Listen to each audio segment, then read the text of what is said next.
નમસ્કાર મિત્રો, આજે આપણે આ વિડીયોમાં વાત કરવાના છે સીધીને સટ બે પ્રશ્નો જે અત્યારે ટાટ ભરતી જેમને શાળા આપણે શું કહેવાય કે કામ ચલાઉ શાળા ફાળવણી થઈ ગઈ છે એમને બે પ્રશ્નો ખાસ મૂંઝવે છે. પહેલું છે કે સરકારી હાયર દૂર લેવાય કે ગ્રાન્ટેડ શાળા નજીક લેવાય. બીજું છે હાયર ગ્રાન્ટેડ લેવાય જે એ લોકોને દૂર મળે છે, બરાબર, કે પછી એના કરતાં સરકારી માધ્યમિક લેવાય. બરાબર, આ બે પ્રશ્નોના કમેન્ટ બોક્સમાં ઘણા બધા લોકોએ સવાલ પૂછ્યા હતા. તો આ વિડીયોમાં આપણે આ બે પ્રશ્નોને ડિટેલમાં ચર્ચા કરીશું, તો વિડીયો અંત સુધી જોજો. પહેલી વાત કરીએ તો હાયર સેકન્ડરી ગ્રાન્ટેડ જે છે વર્સિસ ગવર્મેન્ટ સ્કૂલ, આ બેમાંથી શું પસંદ કરવું. એમાં બી પાછું તમને ગવર્મેન્ટ કદાચ ઘણાને દૂર મળી છે, એવા લોકો ખાસ કન્ફ્યુઝનમાં છે. તો આપણે એ વચ્ચેનો એક બેઝિક તફાવત આપણે જોઈ લેવાનો છે. આમ તો તમને બધાને તફાવત ખબર જ હશે, પણ તેમ છતાંય જે મુખ્ય આપણે વાત કરવાનું છે તો કે ગ્રાન્ટેડ સ્કૂલ જે છે એ મંડળ દ્વારા સંચાલિત હોય છે. એનું બધું સંચાલન મંડળ દ્વારા ડાયરેક્ટલી થતું હોય છે, એનો ડાયરેક્ટ હસ્તક્ષેપ હોય છે. જ્યારે ગવર્મેન્ટ સ્કૂલ જે છે એ સંપૂર્ણ સરકાર સંચાલિત હોય છે, બરાબર, એમાં કોઈ મંડળ હોતું નથી. હા, બંનેમાં પગાર જરૂર સરકારના નિયમો બધા સરખા છે, બધાને પગાર સરખો મળતો હોય છે. પછી ગ્રાન્ટેડ સ્કૂલની ખાસિયત શું છે તો કે એમાં ફાજલી રક્ષણ છે. ઘણા લોકો કહે છે કે ફાજલ પડાય, 100% જે છે ફાજલનો પ્રશ્ન આવે છે, પરંતુ એમાં શરતી રક્ષણ પણ આપેલ છે, બરાબર. અમુક 90 દિવસ કે 120 દિવસની સમયમર્યાદાની અંદર બીજી ગ્રાન્ટેડમાં જગ્યા હોય તો ત્યાં આવરી લેવામાં આવે છે. આ બધી જે છે જોગવાઈઓ છે. તમે ફાજલના રક્ષણ વિશેની તમને પરિપત્ર પણ નેટ પર મળી જશે. તો સારી સ્કૂલ સિલેક્ટ કરો તમે ગ્રાન્ટેડ, બરાબર, જ્યાં ફાજલનો પ્રશ્ન જ ના હોય, જ્યાં 2થી વધુ વર્ગો ચાલતા હોય, તો લગભગ કોઈ વાંધો આવતો નથી. બીજું, તમને નજીકમાં મળવાનું શક્ય હોય. મોટાભાગે શહેરી વિસ્તારમાં ગ્રાન્ટેડ સ્કૂલો સારી એવી જોવા મળતી હોય છે, બરાબર, એટલે કે શહેરી એરિયા તમને મળે છે. જ્યારે ગવર્મેન્ટ સ્કૂલો મોટાભાગે ઇન્ટિરિયર એરિયામાં ગામડાના વિસ્તારોમાં વધારે હોય છે, બરાબર. અને બીજી આના કોન્સ જે છે એટલે કે નેગેટિવ બાબત શું છે તો કે તમને એમાં બદલી નથી મળતી, અને બીજું તમારે કોઈ પ્રમોશન ગ્રાન્ટેડમાં હોતું નથી. આ જો તમે ગ્રાન્ટેડ નજીક લો છો તો આટલી બાબત તમને ખ્યાલ હોવી જોઈએ. બીજું, તમે મંડળના કર્મચારી કહેવાઓ છો ડાયરેક્ટલી, નોકરી સરકારી જ છે, એમાં કોઈ શંકાને સ્થાન નથી, પરંતુ આપણા જે છે મંડળના કર્મચારી કહેવાય છે, ડાયરેક્ટ સરકારી એટલે કે ડાયરેક્ટ સરકારના કર્મચારી કહેવાતા નથી. આ ખાસ વસ્તુ ધ્યાન લેવાની છે. બીજું, ગવર્મેન્ટ સ્કૂલની ખાસિયત શું છે તો કે સીધી સરકારી પોસ્ટિંગ કહેવાય, બદલીની તમને તક મળે, બરાબર. પછી પ્રમોશનની પદ્ધતિ છે. હાયર સેકન્ડરીમાં ખાસ પ્રમોશન, સેકન્ડરીમાં હું પ્રમોશન નહીં કહું, કારણ કે સેકન્ડરીમાં ક્લાસ 2નું પ્રમોશન મેળવતા ઘણા બધા વર્ષો નીકળી જાય, 20 વર્ષ જેવો સમય લાગી જાય, કારણ કે અત્યારે રેશિયો છે 3:2. હાયરના 3 જણાને પ્રમોશન મળે તો સેકન્ડરીમાં 2 જણાને પ્રમોશન મળે, એવો એક રેશિયો છે. એટલે સૌથી વધારે હાયરમાં લગભગ જે છે આપણે વાત કરીએ તો 12 વર્ષની તમારી નોકરી થાય તો તમારે ગમે ત્યારે પ્રમોશન આવી જતું હોય છે. આ અત્યારની કન્ડિશન મુજબ છે, બરાબર.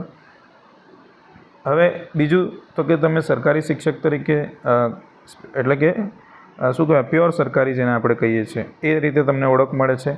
સરકારના તમે સીધા કર્મચારીઓ છો.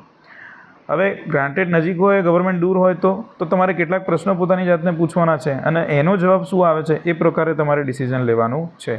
શું તમારે બદલી લેવી જરૂરી છે?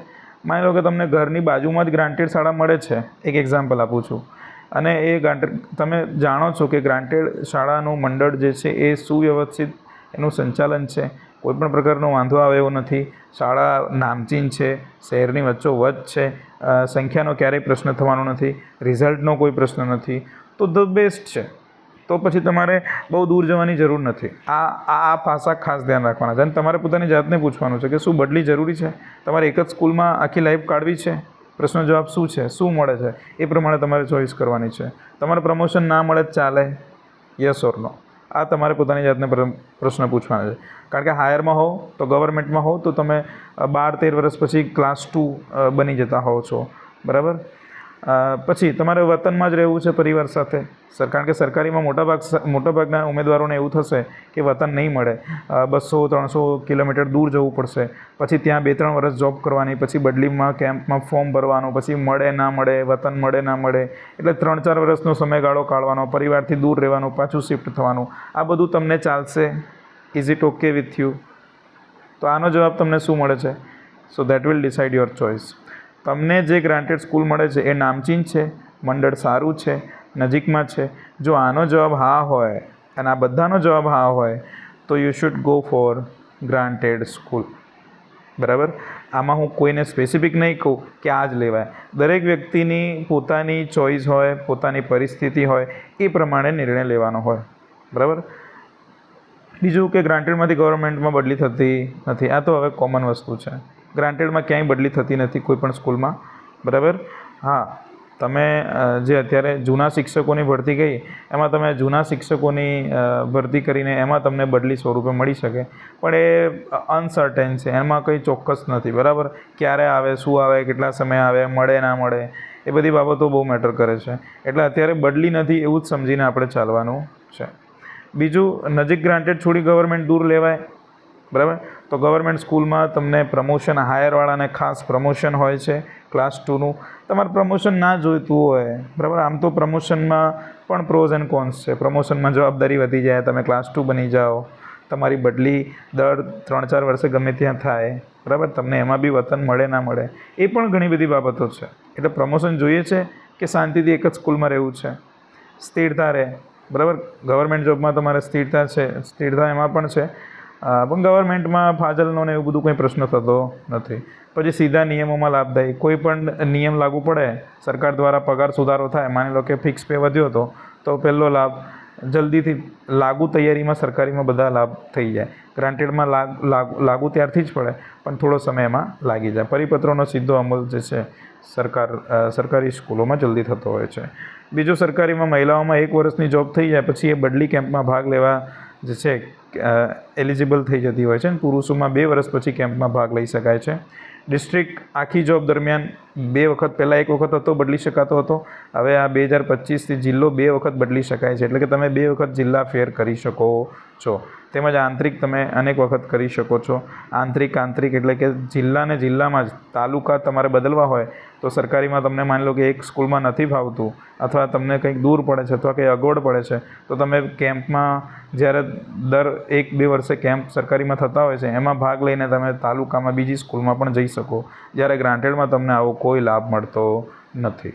એટલે ગ્રાન્ટેડ તમારે બદલી લેવાની જરૂર ના પડે એવી સ્કૂલ મળતી હોય તો 100% લેવું જોઈએ. એમાં ક્યાંય આપણે એમાં શ્યોર કહેતા નથી કે આ લો, પેલી લો. તમારે તમારી પરિસ્થિતિને ધ્યાનમાં રાખવાનું છે.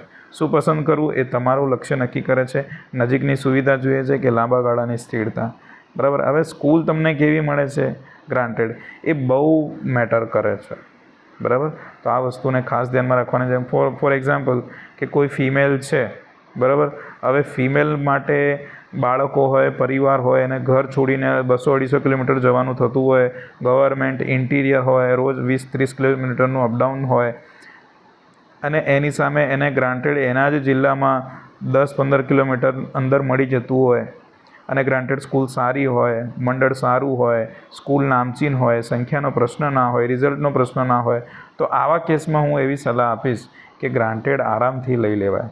તમારે પ્રમોશનમાં બહુ રસ ના હોય, બરાબર, તમને જે સ્કૂલ મળી છે તમને એવું લાગે છે કે બદલીની પણ જરૂર નથી, તો 100% એ સ્કૂલ લેવાય. એમાં ક્યાંય કોઈ નુકસાન નથી. બરાબર.